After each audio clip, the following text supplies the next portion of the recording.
Shalom. Kahala Yahweh Bahashem Yahweh Shai Bahashem Achakwadash. Double honor to the apostle elders of Great Millstone. Shalom to the elect.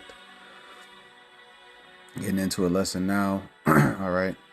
From militarywatchmagazine.com. And it says here, the perfect fighter jet for Iran. How the Chinese J-16 sensors, weaponry, and range make it ideal for air defense. All right. I'm going to briefly go through this. All right.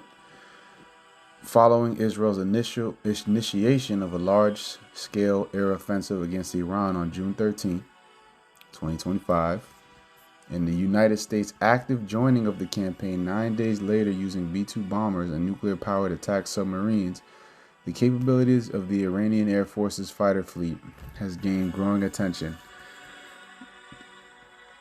Although Iran fields a particularly large fleet of close to 300 fighters, the obsolescence of its predominantly Vietnam War-era aircraft was a primary factor preventing its Air Force from making a significant contribution to air defense duties, with participation in counterstrikes on Israeli or American targets considered even less viable. These limitations placed a heavy burden on Iran's more modern, ground-based air defense network to protect the country's airspace and on its sizable ballistic missile arsenal and drone fleet for counterstrikes. The lack of a viable fighter fleet is considered to have been a pivotal factor in Tehran's failure to deter Israel and its supporters in the Western world from initiating hostilities. And that's where you have the statement about the Israel, them mentioning that they had air superiority over Iran. Okay? It says the future of the Iranian fighter fleet has long been widely speculated, with the country having been reported in the 1990s to be negotiating to procure modernized Russian MiG-29 fighters and MiG-31 interceptors. Reports of interest in both aircraft continued into the 2000s, while the following decade unconfirmed reports indicated that a licensed production deal for the Su-30 was under consideration. The fleet's future today remains highly uncertain, with Iranian sources having reported since 2022 that Su-35 fighters have been ordered, although deliveries have not materialized. More recently, speculation has grown that the country could procure Chinese J-10C fighters, which are more sophisticated than their Russian counterparts, and would provide a hedge against over-reliance on Moscow as a supplier. After Pakistan Air Force J-10Cs was credited with major victories against some of India's most capable fighters in early May, the aircraft's appeal to foreign clients was expected to increase. Now,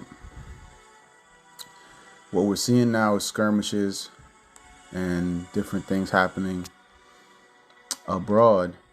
Okay, and I'm going to just open up with a couple precepts. It's not going to be a long one, just hitting the point.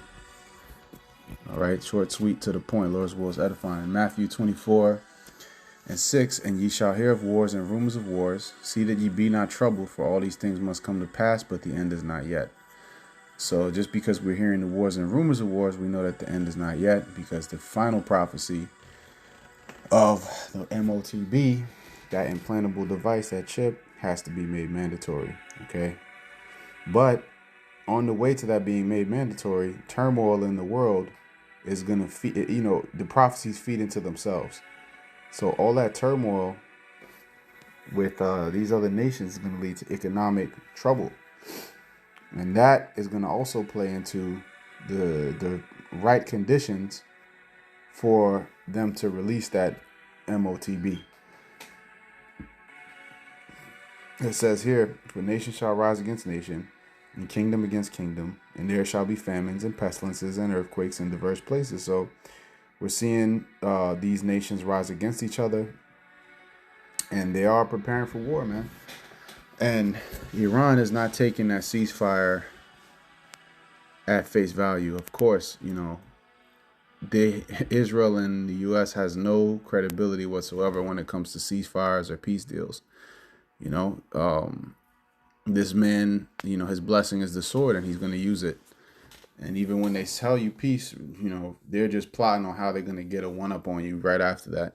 So even his peace is really a declaration of war because it's just a setup for something else. It's only his setup for his next move.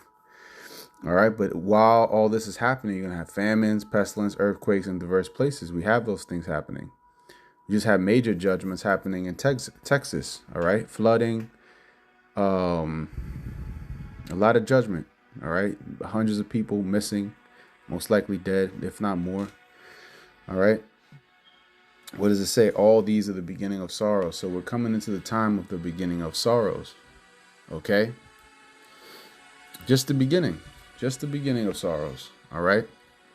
Because clearly the world is in a state of sorrow, man. All right. And I'm going to just get straight to the point here. Joel 3:9. Proclaim ye this among the Gentiles. Prepare war. Wake up the mighty men. Let all the men of war draw near. Let them come up. So this purchase, which, a lot of times what we hear in the West is something that has, when it comes to these other nations, it's probably already materialized if we're hearing about it.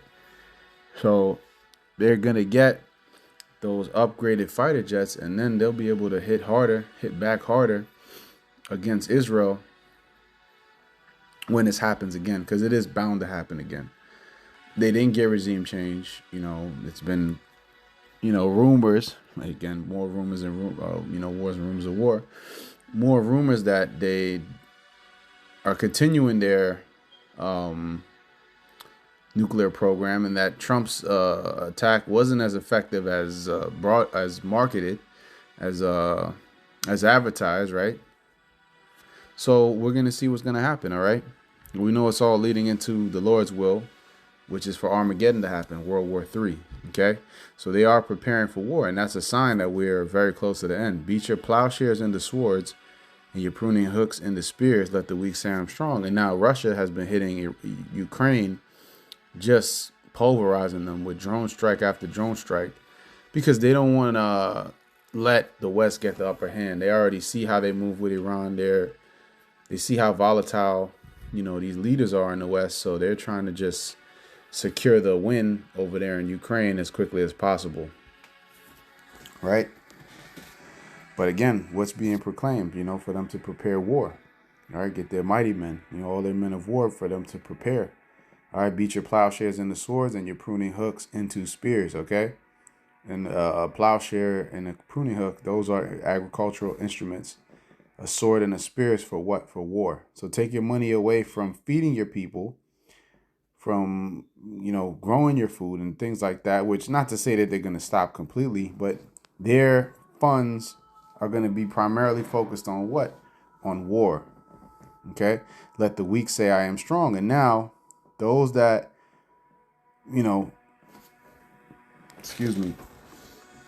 these nations like Iran,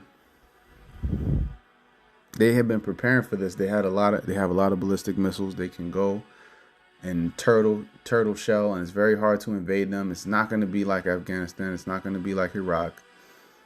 It's not going to be like a lot of these other countries that America just rolls over them, milks them, squeeze them dry, and then just move on. They're going to fight back. And their alliance with Russia and China is more pivotal and more important now than ever, because Russia and China have interest in the natural resources, one of them being natural gas, of Iran. Okay. And again, the West, they want that regime change, so they didn't get it the first go around. So now that ceasefire is just them getting their shit together. All right. Lining things up better, and now they're going to come back harder, and Iran is seeing that, and they are going to be prepared. All right, so we're going to see and continue to watch to see how it plays out. All right, but look what it says: assemble yourselves and come, all ye heathen, and gather yourselves together round about till the cause thy mighty ones to come down, O Yahweh. So this is the heathen being gathered now. All right. Let the heathen be wakened and come up to the valley of Yahweh Shaphat. That's over there in that Levant region. Okay. There I will sit to judge all the heathen round about. All right. Yahweh Ba'Shem Yahushua will judge all the heathen round about. That's why it's called the Valley of Jehoshaphat, which in the Hebrew is Yahweh Shaphat. All right, put ye in the sickle, for the harvest is ripe. And you can connect that, precept that to Revelation 19. Put ye in the sickle, for the harvest is ripe. Come get you down, for the press is full. The fats overflow, for their wickedness is great. Right, so the wickedness of the people on earth is great, so there has to be a great culling. Multitudes, multitudes in the valley of decision, for the day of Yahweh Hashem Yahushua is near in the valley of decision. And a decision will be made, and judgment will be cast down upon this wicked world, man. So all of those troops that are gathered over there are going to be part of the Lord's great sacrifice. The scripture says that the Lord has a sacrifice in Basra, which Basra is America. All right, so as the missiles are flying, okay, and smashing America, Babylon the Great, and turn this place into a giant lake of fire, an inferno, the likes of which this world has never seen.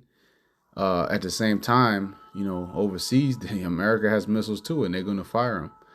So that's why it's Armageddon. All right, none of the participant nations are going to be successful or claim a victory, because the victory is to Yahweh Ba'Shem Yahushua. And in fact, Yahweh Shai already got the victory. So it just has to play out. And the elect is going to be delivered up. That's going to be the true victors. Yahweh Ba'Shem Yahushua and his elect, his men. All right, and the 1/3 remnant that's going to be delivered from destruction. All right, so hey, you know, closing it out right there. Short, sweet, to the point. Lord's word was edifying. All praise to Yahweh Ba'Shem Yahushua, Ba'Shem Chak Wadash. Shalom.